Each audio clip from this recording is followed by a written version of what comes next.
Hey, Mark, I appreciate you being on the show today. How's it going? Thanks. Appreciate having me. I'm doing well. We'll start with the icebreakers and then you can go ahead and introduce yourself and we can get to know you better. Okay. So, for the icebreaker, you strike me as an avid reader, and I know you're a big Tolkien fan. My question today is describe to me your reading habits. So, I'll explain what I mean by that. I know for myself, I'll pick up a book and I buy books perpetually. I'll pick up a book and I'll read 15% of it and then I'll stop because I get bored of it. And then I'll move on to a second book and read 15% of that one. And then that's just how I cycle through my books. And then I might go back to an older book. And then in addition, I usually never read the same book twice. So that's kind of the gist of my reading habits. I'm curious what yours are. I read most nights. My wife is an avid reader too, so we read together most nights. Yeah, I normally have, I guess, like 3 or 4 books on my nightstand. I try to keep like one theology book, one church history book, and then something fiction. Normally something Tolkien related because I'm a Okay. super Tolkien nerd. But yeah, I read most nights. I read probably like 40, 50 books a year. Oh, wow. And I Okay. have my TBR list is normally like 20 or 30 books. So I feel like perpetually behind. In terms of how you read, do you wait till you've finished a book entirely before you move on? No, I do normally the 3 to 4 I have on my nightstand. I'm in a once. I normally do only read one of those books a night, but yeah, I try to just keep it at 3 or 4, or otherwise I feel like I'm not making progress in my reading because I just have too much going on. And then how do you decide whether it's worth buying another book? When my shelf falls below like probably 15 books and it starts to look a little empty, I have a list I keep of books I haven't ordered yet. Okay. If I see like a book I'm reading, I see a citation about an idea that I've never heard about before, and I'm like, oh, it's interesting, and oh look, there's a citation to a book that's just about this, and I'll add it to the list. As soon as my shelf starts to shrink, I keep an eye on what's on sale on that list, and then go ahead and order it. Okay. 50, you said 50 to 60 books a year? 40 to 50. So Okay. my wife reads up to like 90 or 100, so she has me beat. Oh my goodness. Wow. Yeah, That is very impressive. it is. It's very impressive. This is sort of related, but this is something that I struggle with when it comes to reading. And I've always been curious if other people think this way. When you go on vacation or a trip, how do you decide which book to bring? Ooh, that's tough.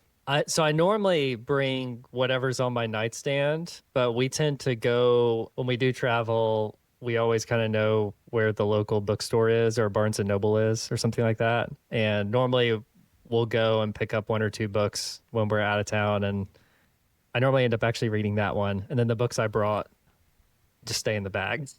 Okay. So very inefficient, but That's relatable. Yeah. yeah, yeah. Often when my wife and I travel, we'll go to bookstores. Hmm. So it's the exact same thing. We never end up reading the books we brought. We just buy another one. Yeah, yeah. Cool. Well, I appreciate you entertaining that question. I'm really glad we've got to meet. We have a mutual friend who introduced us, and I listened to one of your podcast episodes. I know you don't release that frequently, but I mentioned before that I was very impressed by it. There are very few podcast hosts that I feel like balance well asking questions and then chiming in with their own thoughts, and I thought you did that very well. Oh, thanks. I And appreciate that. yeah, I'll go ahead and let you just introduce yourself. Who is Mark Hackett? What is Mark all about? Yes. Hello, I'm Mark. I've lived in Memphis, Tennessee my whole life. Besides traveling either for work or pleasure, I've really had no desire to live anywhere else. It's a great city. Always encourage people to visit. Lots to do here. But yeah, also a lifelong Christian. Grew up in, I guess you'd say, the conservative evangelical world. It's a world I'm still around a lot, even though I don't really identify with it. Day job, I've worked in the nonprofit sector for, gosh, 11 years now. Like we were talking about before, I'm kind of in the early stages, the very early stages of probably a career transition of some sort. Also married for almost 16 years, have 2 kids. It's awesome. So our house is very loud right now, but mostly in a good way. Is your wife more extroverted and outgoing compared to yourself, or the opposite? No, we're both introverted. I'm not nearly as introverted as I used to be, but we're both pretty introverted, which is why most nights we're just in bed reading books together. That checks out. Yeah, And as yeah. far as your kids, do you have a good feel? I don't know how old your kids are, but would you say they're in contrast to your personality as far as extroversion? Oh yeah. So our kids, our oldest, our son is 10, our daughter's 7. They both like to read too, that's great. But yeah, our son has actually got a little more introverted as he's gotten older, which has been interesting. I don't know if that's just getting older and approaching the awkwardness of middle school. Maybe that's part of it. I'm not sure. Our daughter is so extroverted that she makes up for all the introvertedness in the house. She does ballet right now and like perfectly fine being on stage in front of like 600 people at like the age of 7. Amazing. And just loves talking to people and smiling at everybody. And she's the exact opposite of us in a lot of ways. So That's awesome. yeah. Cool. Let's get into the topic of today's episode. I'm really excited for this. One of the reasons I invited you on is because my show has slowly been trending towards this theme of evangelicalism, deconstruction. So I'll go ahead and let you introduce your topic. Mark, what did you used to think? So I used to think the gospel was reflected in the church culture I was a part of, but now I think it mostly wasn't. And there's a lot of ways we could go with that. So I'll follow your lead. I'll follow your lead at this point. Cool. I'll just bring up that one of the reasons your story stood out to me is because I'm in Southern California, and as you mentioned, you're in Memphis. Actually, I've never been to Memphis. I've been to Nashville, and I've been to Chattanooga. I was in Nashville for our honeymoon. So that was my first time in the South, first time having true Southern food and going to country music concerts and all of that. You said your church culture, and as we discussed earlier before this, we started recording, that involves Southern church culture. So describe to us what that means, what that looks like, because I'm sure it's a lot different than here in California. Yeah, that's a great question. Yeah, clarifying what I mean by this is probably really important. So like I said, I live in Tennessee. You could argue this is the geographic headquarters of what's called white evangelicalism. The Southern Baptist Convention is headquartered here. A lot of the big evangelical music and recording artists are here, especially around the Nashville area. And politically, it's obviously a very red, very Republican state. There is some diversity of churches and Christians, for sure, but the most dominant church culture is of that very conservative, culturally white evangelical variety. The church culture here is very religious. It's very driven by having the quote unquote right beliefs and being around the right kinds of people. There's a lot of rules and expectations, a lot of moralism, some spoken very loudly, other rules are unspoken or more subtle. But it's often not very spiritual or communal. It's highly individualistic, very populist, and usually pretty emotional and dogmatic as well. I think maybe the most helpful way to describe, I guess, white evangelicalism here in Tennessee, it's a bit dated in how we talk about things today, but it's very much an honor shame kind of culture, which is something we definitely see all over the Bible. But the way that plays out is institutionally, power is concentrated at the top in these kinds of churches, virtually always with men. And the secondary layer of leadership beneath that, it largely exists to serve the desires and whims of pastors and elders. But for the person in the pew, I guess, people probably more like me and you, social standing, wealth, reputation, social connections, that's what determines what morality and behavior is and is not appropriate. What church leadership thinks of you, whether it's accurate or not, that's the thing that really matters. And to a lesser degree, what everyone else thinks of you too. But yeah, faith is much more about consuming, I guess, pre-approved products like books and articles and podcasts from evangelical and Republican names with big national platforms, and having specific political beliefs and expectations as opposed to following the teachings and example of Jesus. So your trajectory the gifts you have, the calling God gave you, and your beliefs are more or less decided for you. There's a lot of peer pressure to conform to what everyone else is doing. That said, there are some exceptions to what I just laid out here in the South. The most obvious is the historic Black church, which, broadly speaking, has been the most faithful to the teachings of Jesus and the example of the early church really since the country's founding. There are also mainline churches with their politically and culturally mixed congregations that are much more communal than they are individualistic. And there are even some evangelical churches that do have a much softer touch to them. But yeah, the dominant church culture here, what I just described, it has more in common with the Roman Empire of Jesus's day Okay. than it does with what Jesus expects the church to be. And there are a few overlapping labels like white evangelicalism, Christian nationalism, patriarchy, that more or less encompass a lot of what I just described. But it really is like these honor shame elements are what's driving all of that. It stood out to me that you characterized Southern church culture as individualistic rather than communal. What do you mean by that? And I think the reason I'm confused is because I grew up in a very evangelical environment that was quite dogmatic. And if anything, it was very tribalistic. So there was a clear tribe. So what do you mean by the fact that it's more individualistic? Yeah, evangelicalism here is very tribalistic for sure, but it's individualistic in, I guess you'd say, the American sense of the term. It's very like libertarian. There's, you can meet a lot of Americans who don't like paying their taxes, for example, but there are evangelicals here tend to take that a step further and say like, well, I don't understand why I should have to pay for any of the stuff that they think doesn't directly benefit them.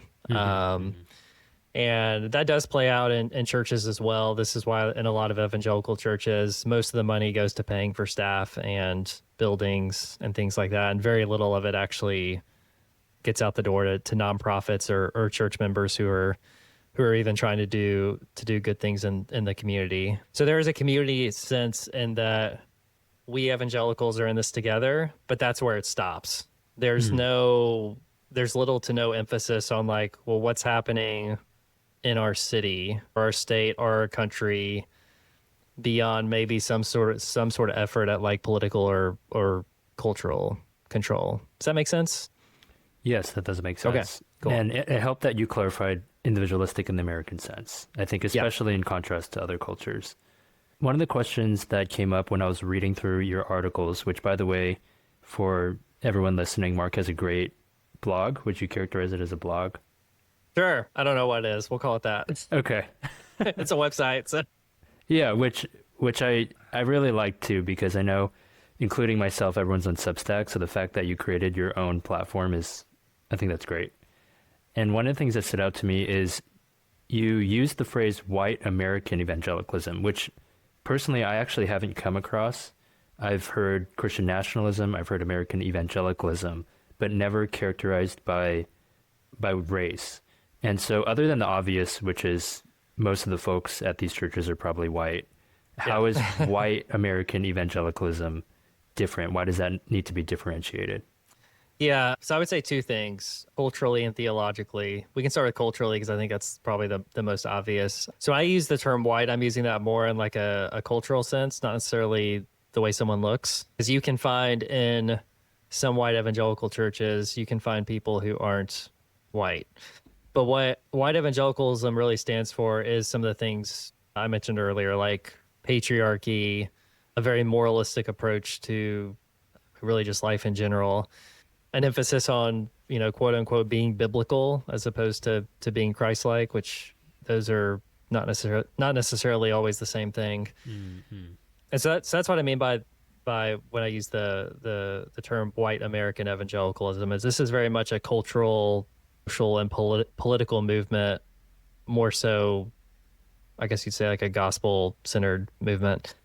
And I think theologically too, things are. I mean, you mentioned you grew up in an evangelical context as well, so you probably have some familiarity with this, but theologically things are very, very narrow, right? Mm. And you don't step off the beach towel.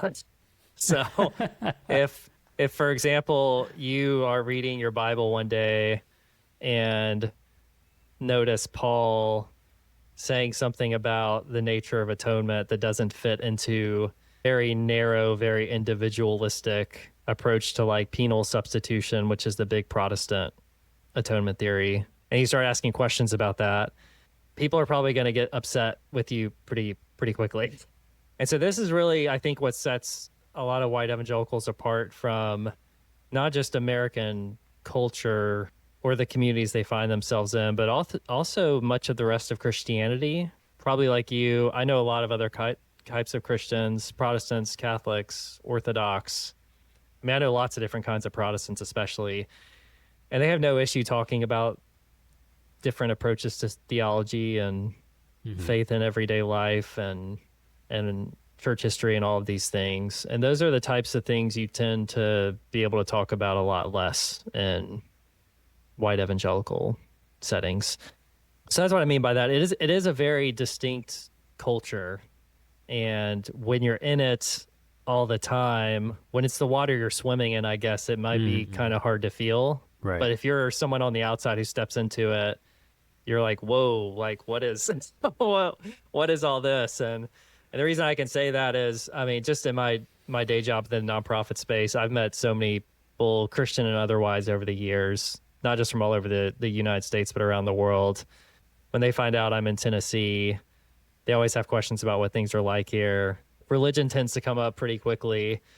And it's interesting, like even some conservative evangelicals I've talked to elsewhere in the United States or Europe, when I start explaining what the evangelical fold is like here, they tend to be very confused and sometimes even question if this is part of the Christian faith. So it's interesting. Yeah. I guess I have the same reaction learning that you're from Tennessee. Yeah. Because one of the things I was curious about is I hear that in the Bible Belt, church is just a part of your week, that church and Christian music and CCM, contemporary Christian music, is just the dominant genre of music. Is there a outcasting that happens for people who aren't Christian, who don't subscribe to the Bible Belt culture, going to church every Sunday? Are they very clearly the minority? I guess it depends on the context you're in. So like, let's say you're an evangelical in one of these churches and you start asking some questions. If you keep asking those questions, your time is probably going to be coming to an end in that space pretty soon. Whether it's a question about theology or maybe a bad decision was made in the church, maybe there was abuse in the church, and you're not even like accusing anyone, you're just asking questions about these things, like that tends to bring a crackdown on your head pretty quickly. I think if you're maybe a different type of Christian or you're outside of this space, like you're still affected by all of this. Okay. Whether it's through state policy coming out of Nashville. There's two state reps here who I think it was last week introduced a bill where they want to be able to have the state of Tennessee execute a woman if she has an abortion. And a lot of views like that feel very extreme. A lot of those types of bills that get introduced are by elected officials who go to an evangelical church on Sunday. And so really if you live here, there's no way to fully escape this subculture, even if you don't go to an evangelical church on Sunday. Like even in your workplace, you're probably going to work with somebody who does. Okay. And of course, this doesn't mean that every evangelical is malicious or bad or, is out to hurt everyone. But, this is the water a lot of people swim in here. And because it is, it kind of feels natural. What do the people around you think of California? They don't like your governor very much, but no, again, a lot of it probably does have to do on what context you're in. I think if you walk into like a white evangelical church on Sunday, like most people probably aren't going to be thrilled with the idea of California, but I've been to California, I've been to San Diego and LA, and San Diego especially was just one of the coolest cities I've been to. But people who have traveled outside of the South, even, travel does open up your view on the world. And I even know some evangelicals who have, once they've traveled outside the South, whether it's to California or on a mission trip abroad or whatever, they do come back with a little bit of a different perspective and realize like, okay, like, sure, maybe California is not my cup of tea, but I get, maybe they get the appeal a little bit. Sure. Like, I won't be offended because I have my qualms with California and I, at the same time, love my state. Yeah. I'll chime in here because growing up in Christian nationalism in California, there is a very strong sense of we're the remnants. We're the only ones left that decided to stay. And especially after 2020, when I knew folks who, I think they call them left-UGs now. Left-UGs. Oh, I haven't heard of this. What is that? Essentially just fleeing the left. Okay. Yeah, which is a hard word to pronounce. But there was very much a sense of we're the only ones left. And so the Christian nationalists I actually meet in California, not all of them, but can be very dogmatic because they are basically always on guard, feeling as if they're constantly being attacked. So it's interesting that's one of the reasons I'm asking so many questions about church culture in the South, because in the county that I'm in, so I live in Orange County, which is where Disneyland is. Yeah. And Orange County is very churched. So Orange County is sort of an anomaly. I would say overall it's leaning slightly more conservative. But in general, being in California, you're probably not, if you're in a room of 10 people, maybe one person goes to church. Okay. Nominally. Yeah. If that, maybe less. Yeah. Which is just a completely different environment. Oh, yeah. Here, again, it depends on kind of what context you're in, but it's probably going to be like the majority of the people you're sitting with go to a church of some kind, nominally or weekly. So, but no, you mentioned like some of the Christian nationalists in your neck of the woods are on guard, I think is the term you used. Like that, even though evangelicalism is very dominant here, like that mentality of being under siege, always having to watch out for like the next sin or evil that's going to try to walk through your church's door, like that mentality still very much exists. And it's a very odd thing because it's almost like evangelicals here will take changes at the national level and make it feel like those changes are going to be inside their church within like tomorrow. Oh, okay. I see. And so this is why, especially I think you see this coming out of the Southern Baptist world, especially whatever the culture war topic of the day is, gay marriage, abortion, minority rights, there's a lot of things.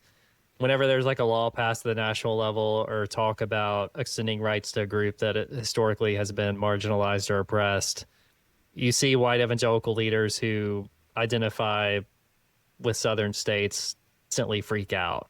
And then a week later, the congregations are freaking out. Even though so I grew up in like the early 2000s was when I was in high school. And I remember a lot of churches back then as there were talks about legalizing gay marriage, a lot of conservative evangelical churches were super concerned that they were going to have to marry gay couples now. And it was funny because it's like gay people like know what your church stands for. Like they don't want to be married in your church. Why? Like, that's a good point. Nothing's going to change for you guys. Like this doesn't affect you at all. But it's still people freaked out a lot about that for a few years. Yeah, out here in California, we had Prop 8, and I think that made national headlines. And Prop 8 actually passed. And at that time, our church made a huge push, a campaign for, I think it was yes on Prop 8 was what my church was pushing for. Okay. And then the Supreme Court ended up ruling it unconstitutional, and all of the millions of dollars that got poured into Prop 8 was for naught. I realized we should probably define Christian nationalism because you and I already are, as you said before, swimming in these waters, so we have an idea of what that entails. But how would you briefly describe that? Yeah, so I would mention first, there are a number of great books on this topic by experts who are far smarter than me. Maybe we can link to those in the show notes. One of them is called The Flag and the Cross, author Samuel Perry and somebody else I'm forgetting if you're listening to this podcast, don't be mad at me. I forgot your name.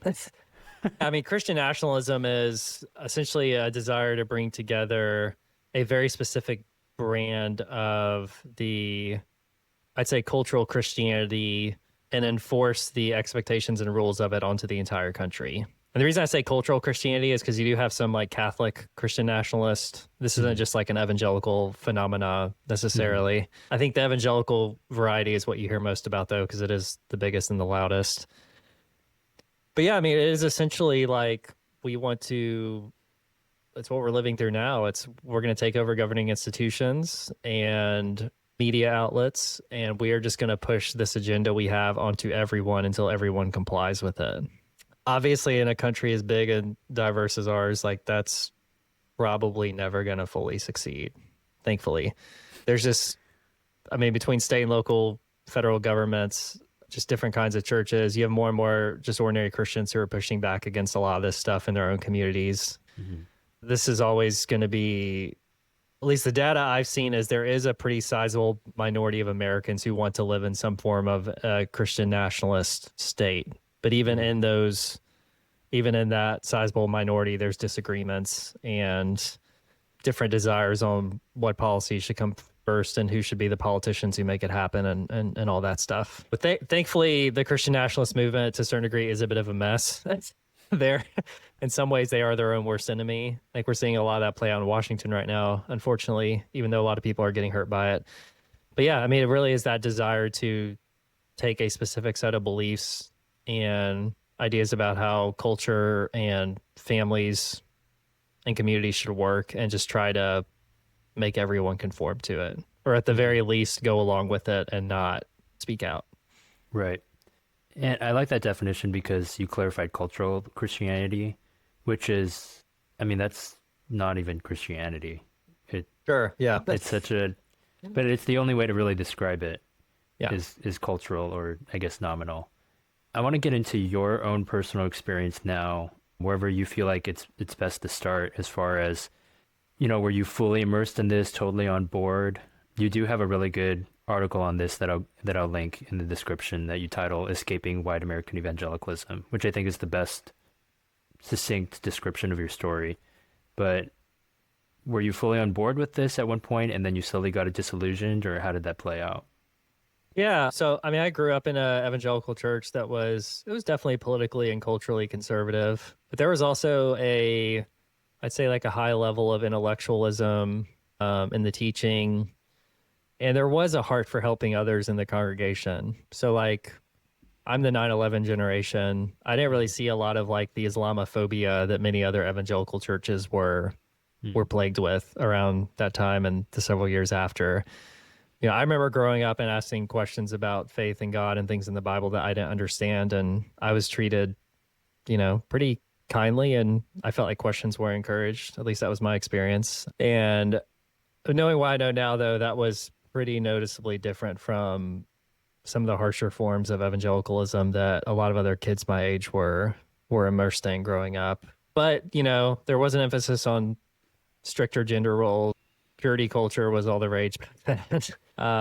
Did you have a purity ring? I did not, and actually, I don't think that was part of the church I grew up in. At least I don't ever remember seeing them. So I guess that's a good thing, right? So yeah, so that was my kind of upbringing. But after like a lot of kids who graduate high school, go to college, kind of start life, moved on from that church, and eventually landed at another church that kind of felt similar. I'm trying to think of the best way to explain this. I guess at that time, we're probably talking like early ends now. There was a sense among people my age who considered themselves evangelical that there were some not good things in our history, but it seems like, hey, some of those things are starting to be addressed. The really crazy voices and the religious right are, I mean, these aren't young people, like they're going to not be around eventually. So there was a sense that progress was becoming inevitable. And then 2016 just blew that false perception out of the water. I think the the election of Donald Trump really created a permission structure in a lot of evangelical churches for a resurgence of some really ugly theology and really dangerous cultural expectations that are rooted in some of our country's oldest sins. I guess mostly like a more overt racism and patriarchy. But as that has continued to develop over the past 10 years, and it's become clear that this ideology never really went away. It just become, I guess, more quiet for a time because it was out of vogue to say and do certain things out loud. So, but yeah, I mean, through all that experience, I don't want to get bogged down in too many of the details. People can go read some of the more specific elements of my story. But, come 2019, 2020, it's pretty clear we're about to go through a pandemic and some sort of racial reckoning as a country. The church we were in, a lot of problems started coming out. Like this tends to happen in evangelical churches when one problem emerges and then all the other problems that have been swept under the rug kind of come out at the same time. This seems to be a very, very common story.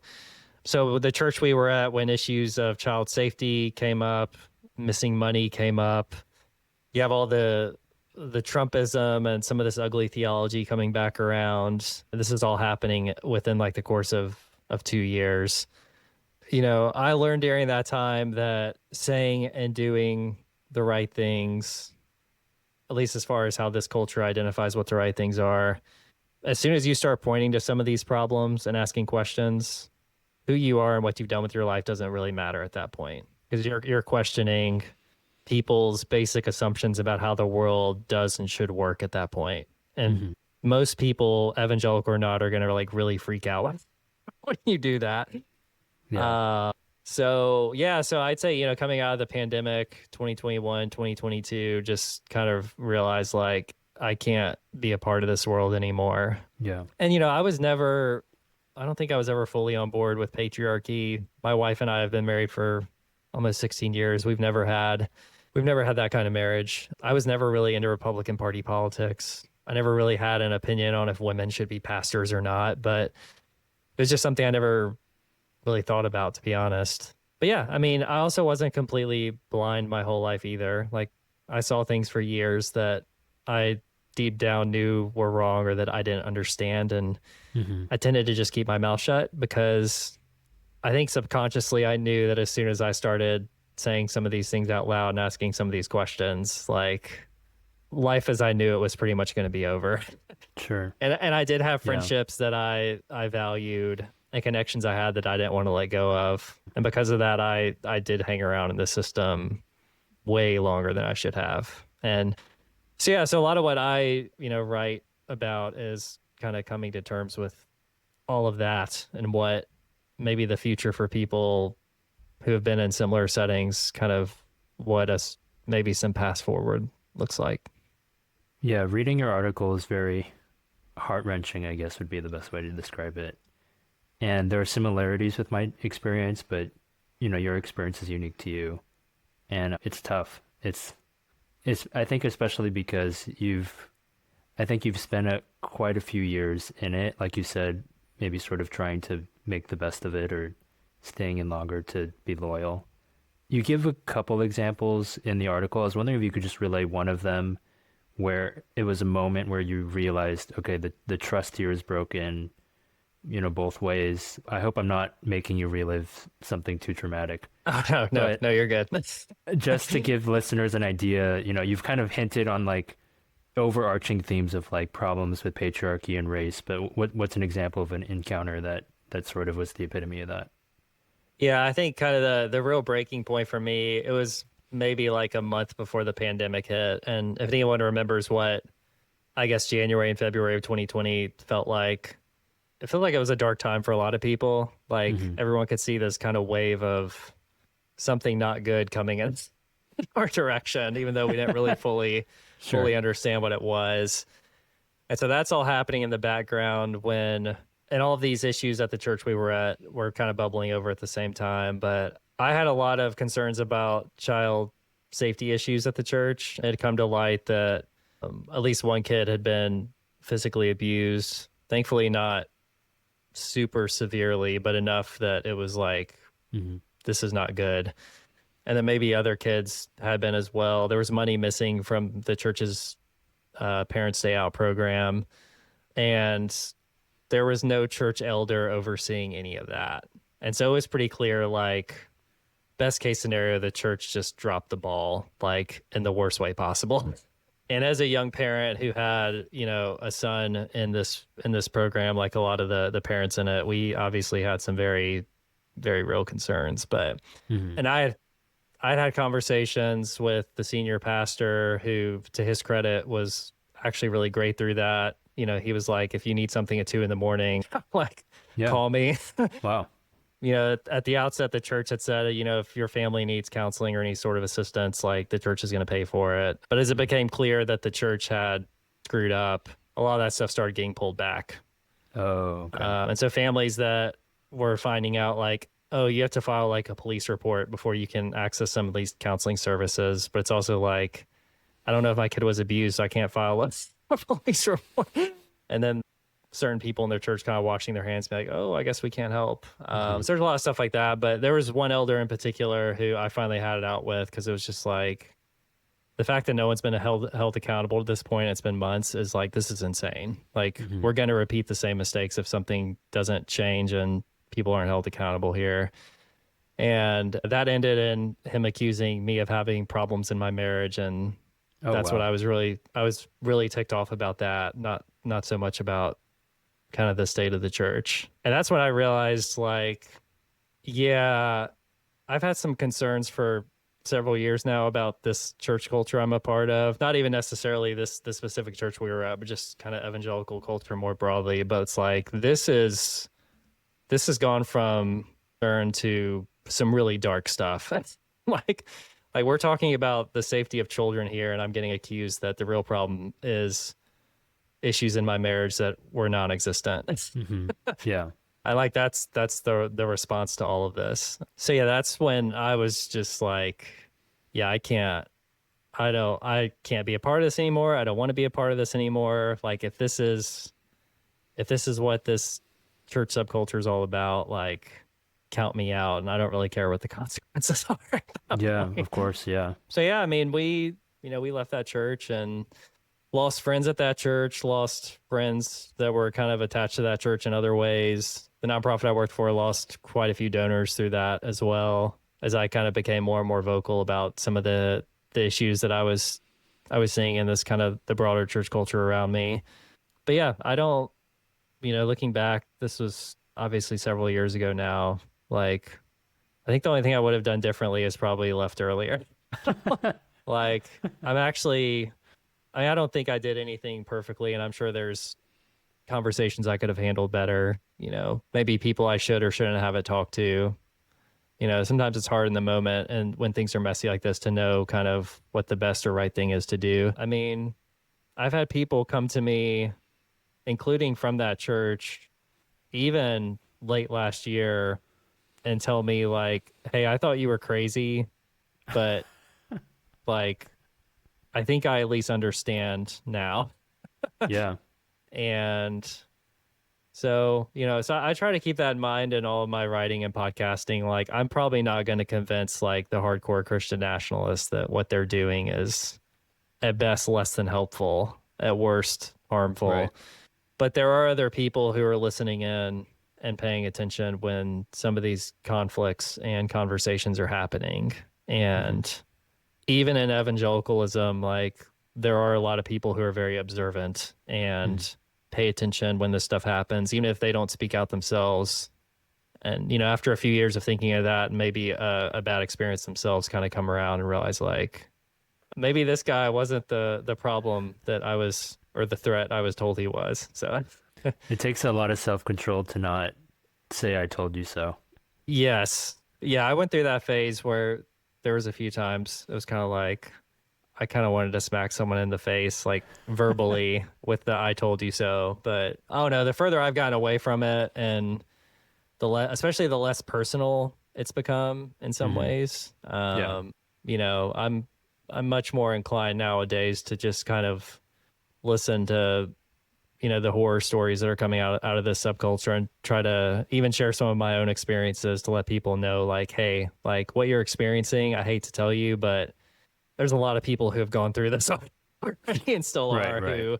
who have very similar experiences to you, and you're not going crazy by asking these Mm, questions. Like, you're actually doing what you should be doing and what Jesus taught his disciples to do yeah. when things go sideways.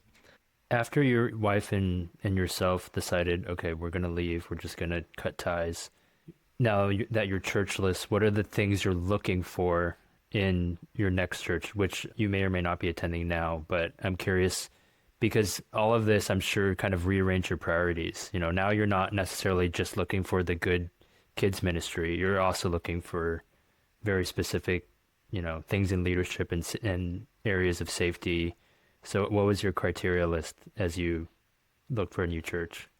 Yeah, so after that church we left, and we were at that church for, gosh, at least 7 or 8 years. As a couple, I had been there a few years beforehand. We were out of church for, well, there was COVID, so we were out of church for like a year, like a lot of people were because of Okay. that. And near the end of that, when things started opening back up, we decided not to go back. We were at another church for about a year and a half. Some of the best people I've ever met. It was a multi-ethnic evangelical church. Like, I still talk to some people from there today who are just like, just amazing human beings. But church leadership, not so much.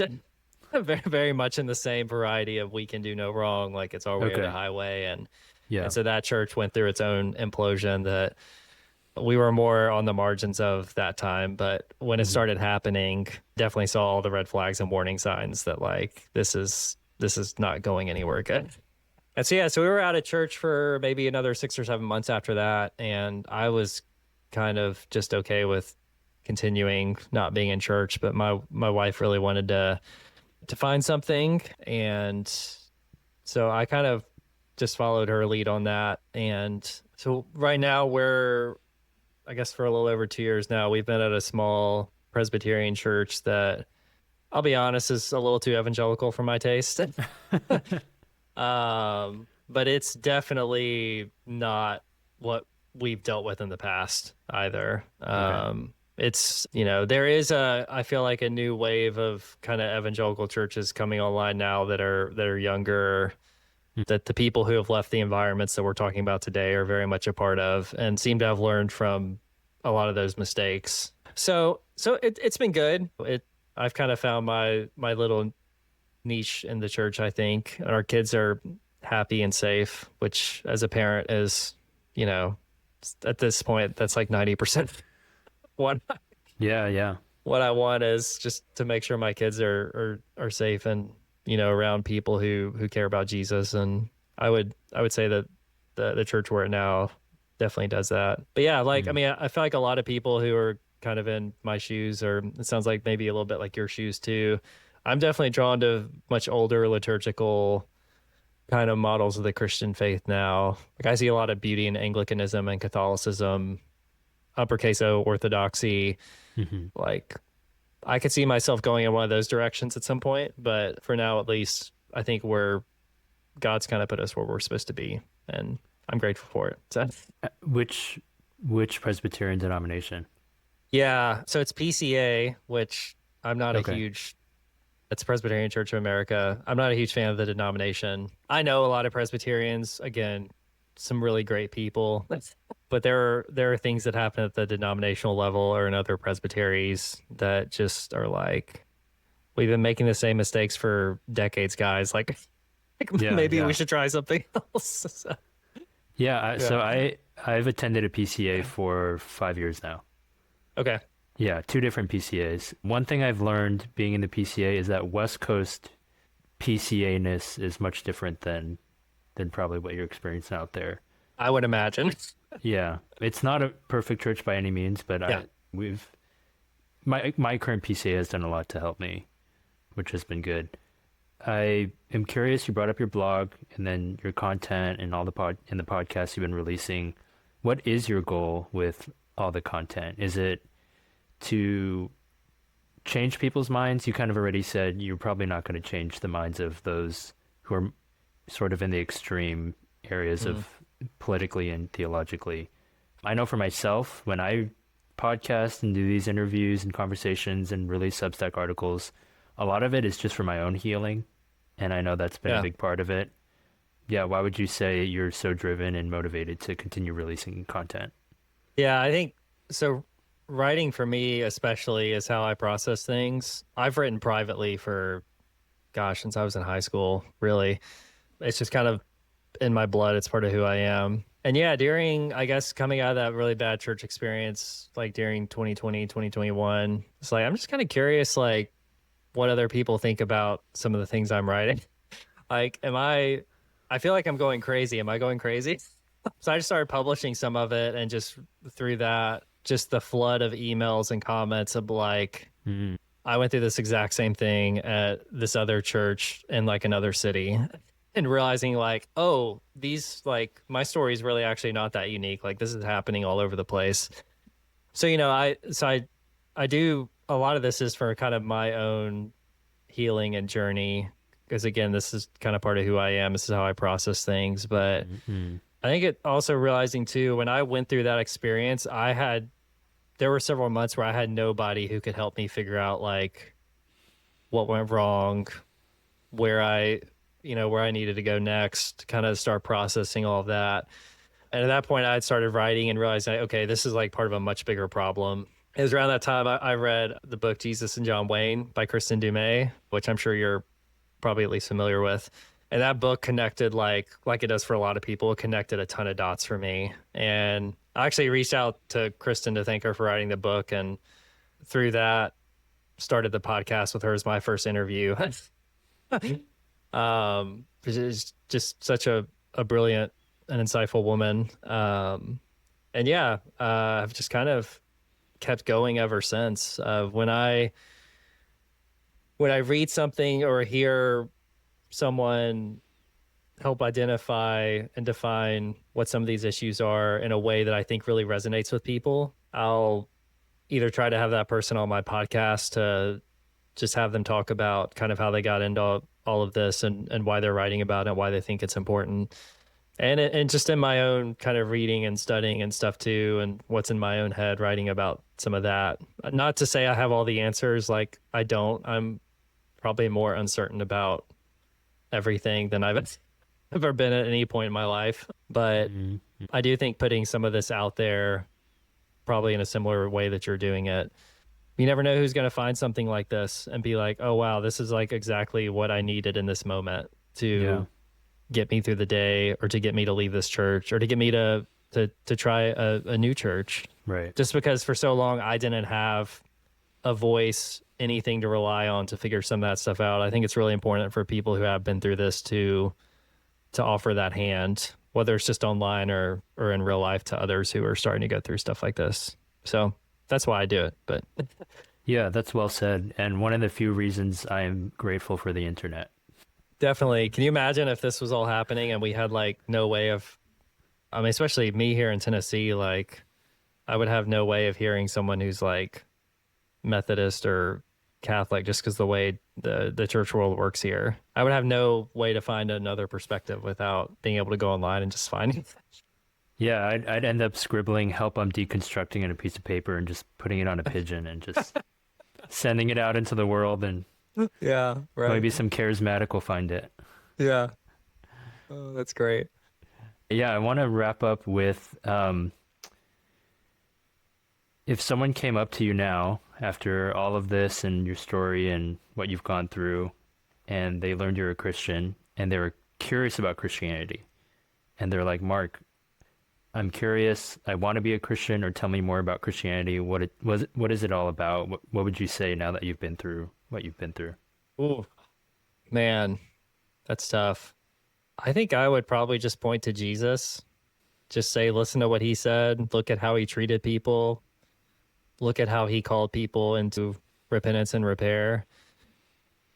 How he gave up everything for us and then overcame death itself.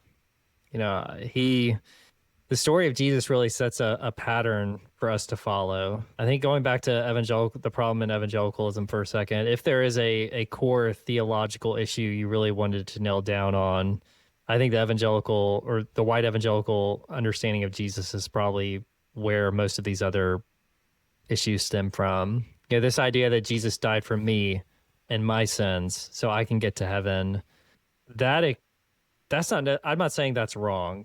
I don't know what I think about the afterlife anymore, or at least as far as what immediately happens after we die. But this idea that Jesus essentially came here and died so I could get off this hellscape of a planet is just not like, that's just not an Old or New Testament idea at all.